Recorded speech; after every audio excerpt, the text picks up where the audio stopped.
Not cold. Oh yeah, like I'm not doing nothing and I'm bored. I literally go to the phone and oh, that's why I really grew up. I'm all the time. So that's all I get. Living up into it. It's just practice. My best game was like 238. It's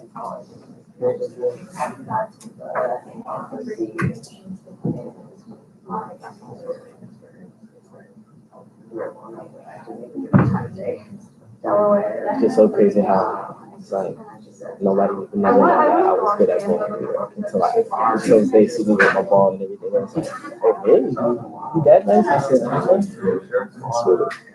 Yeah, every summer we go bowling like every Tuesday and Thursday. So yeah, I really go like once a week for like a day camp. I was usually like average about 1. So it's fun, but we only get to play for like an hour, probably less than that. So it's just really you just get out there and get a warm up. One of my boys that I used to go to high school, we normally go like once a week, every Friday or Saturday, just go bowling. Like, we just go back and forth with each other. He won 2 games, I won 2 games. It's fun. I had no social life. And when I was social life, I was a mess.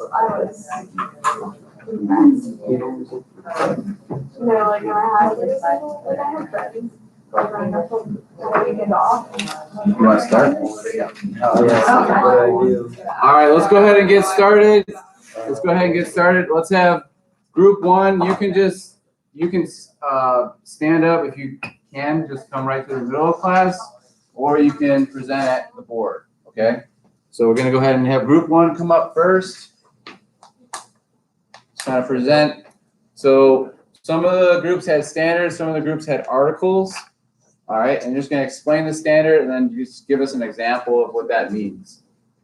This first standard is provide accurate information about drugs and supplements to athletes and advocate for drug-free sport participation. And the example I was given was that I know like with NCAA, there's strict regulations on what you can and can't take, even stuff that's not illegal for non-athletes in the NCAA. It's like pre-workout or stuff that's not that bad, so you have to be really specific with what you can and can't take. And this talks about coaches, and I know we have team meetings and stuff that give a breakdown of what we can and cannot take. And as a coach, you need to know what's going on in your players' bodies and stuff. So depending on what level you're at, what they can and cannot take, provide information for them.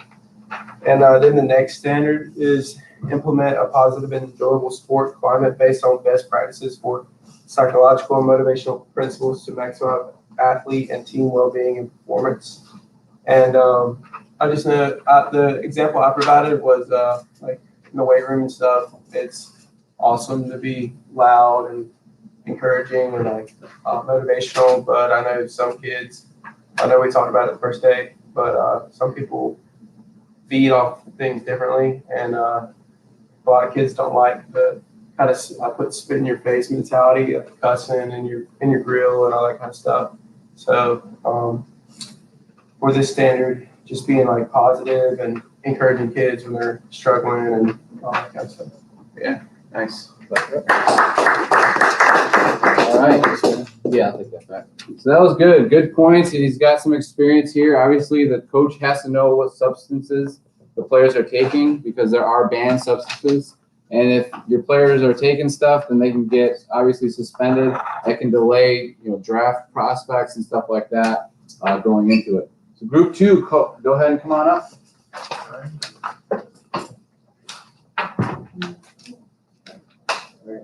So we have an article. So our first question is, all right, everybody listen up. Why is coaches undertake coaching education? We said that the reason for it is career satisfaction, necessary knowledge and money, which always comes in play of like how we kind of like organize ourselves and how we feel like coaching is like a part of our life and how we can improve like certain things in our department in our sport. Question 2: What is coach education process and why is it important? We said to understand different learning styles and emphatic terms to be more effective. So it's kind of like to have an input on certain things and making sure our athletes are driven to be other than athletes, just be students in the classroom and stuff. And our last question was it meant by performance expertise is multidimensional, and we said we need to develop knowledge in a variety of ways other than our sport. So we have to be more diverse in like other than our sport, as of like our knowledge of trying to get our athletes to be more effective and be as more effective as other than being an athlete, going out to like school events or other volunteer events in the community. Nice. Clap it up for group 2. Group 3. Probably have to go through these a little bit quicker, but group 3, come on up.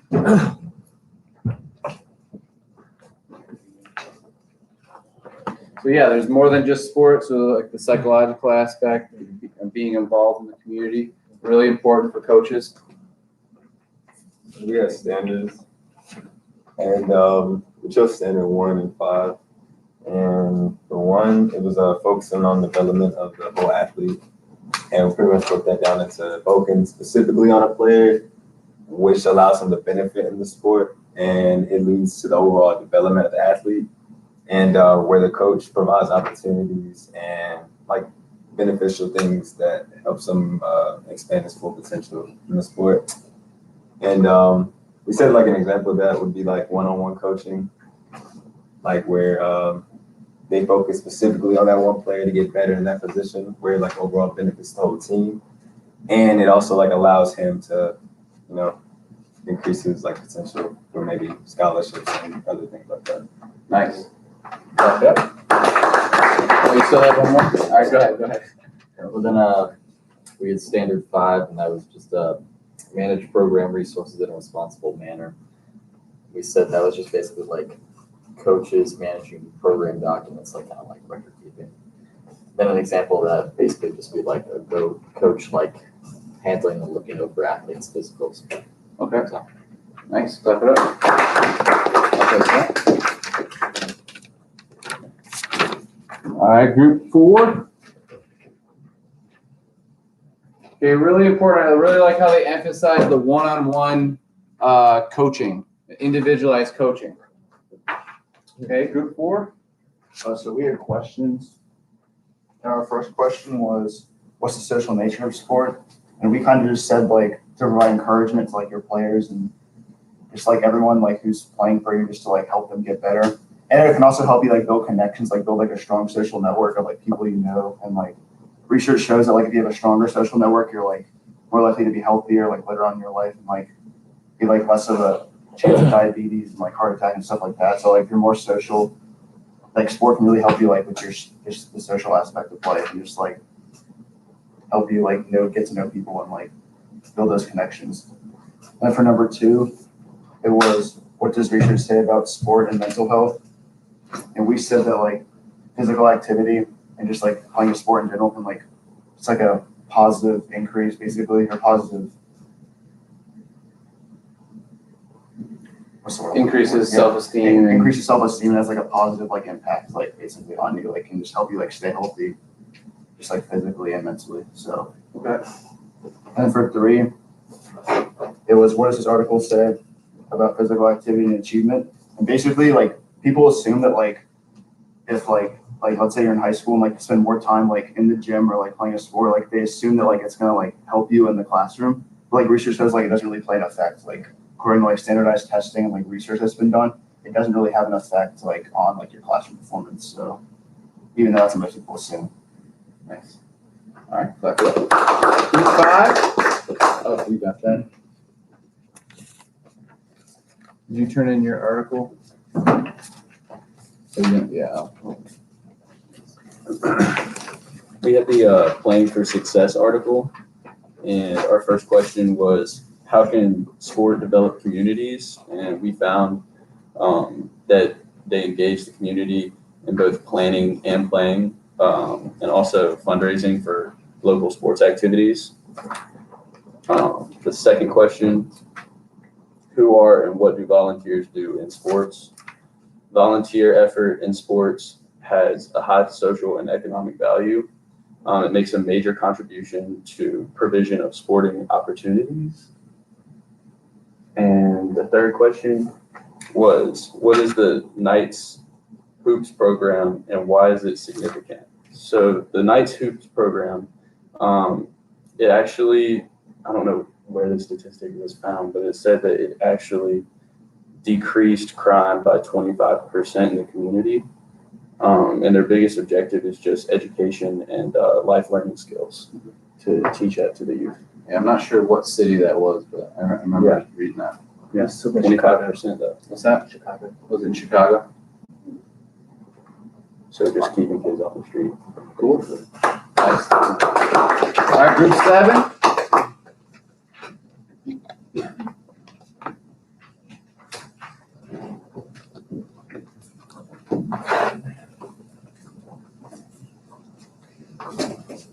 So we picked standards 6 and 7.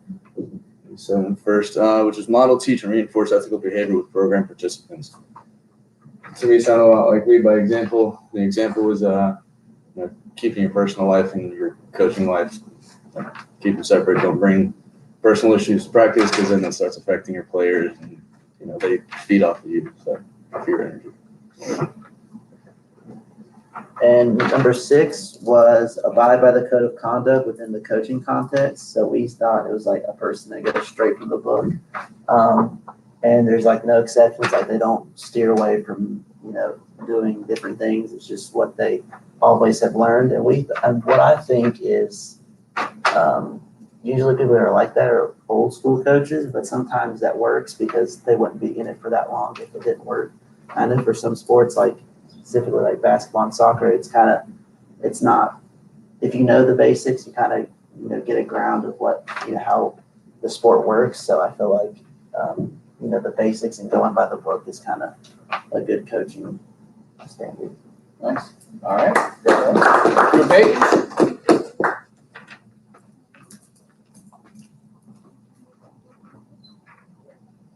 Yeah, you don't want to be sad coach, negative coach. Not going to win over anyone. We were just asked to sum up the roles of the standard, so we basically just said that they provide a guide for coaches to better understand their responsibilities. And then the examples, we said that families can use the standards to hold coaches accountable, and then coaches can use it to set goals for themselves. Like that way, if everybody understands what they're supposed to do, then the coaches would actually be like more motivated to like actually follow through with it and follow the standards like they're supposed to. Nice. Perfect. Yep. Group 9.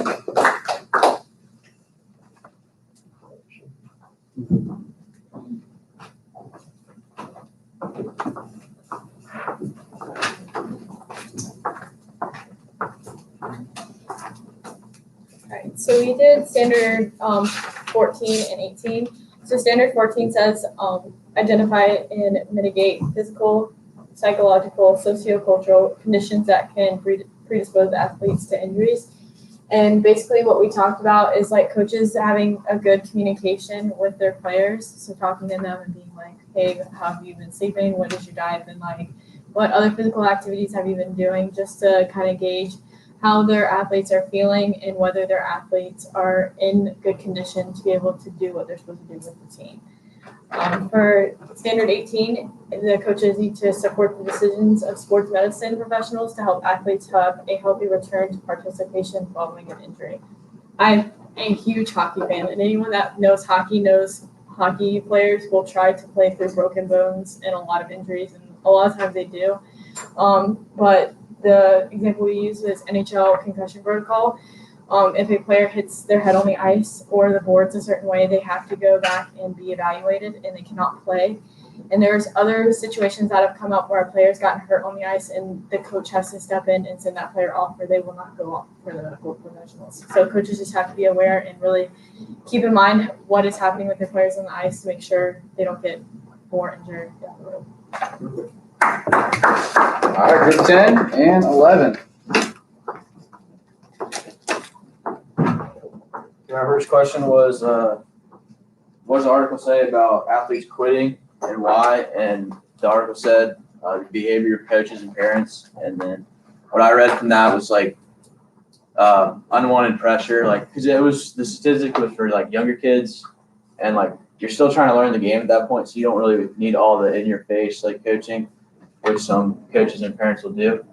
Second question was talk about the injuries and how that relates to like the level of coaching. And they said like the more training and education you had about coaching, the less injured your athletes would become. And it was like 50% less if you reached a certain requirement. And the third question was relating to strength training and physical education teachers. And it said that 75% of physical education teachers didn't have the proper strength training for like younger kids. And it's not really setting a good example if they don't know like how to train their body, let alone like teaching kids how to do it.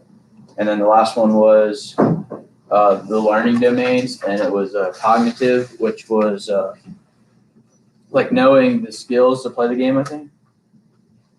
Mental skills, like knowing the rules and whatnot.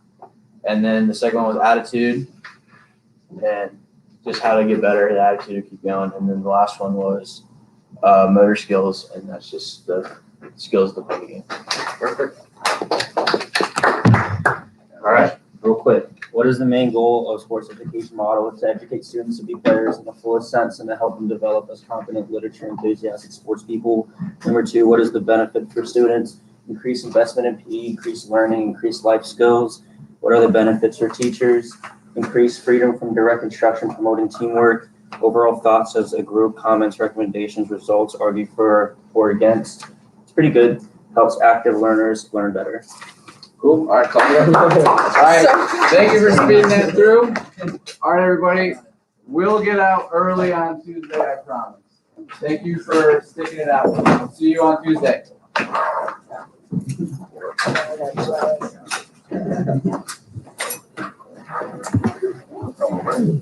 Just send your teachers my email.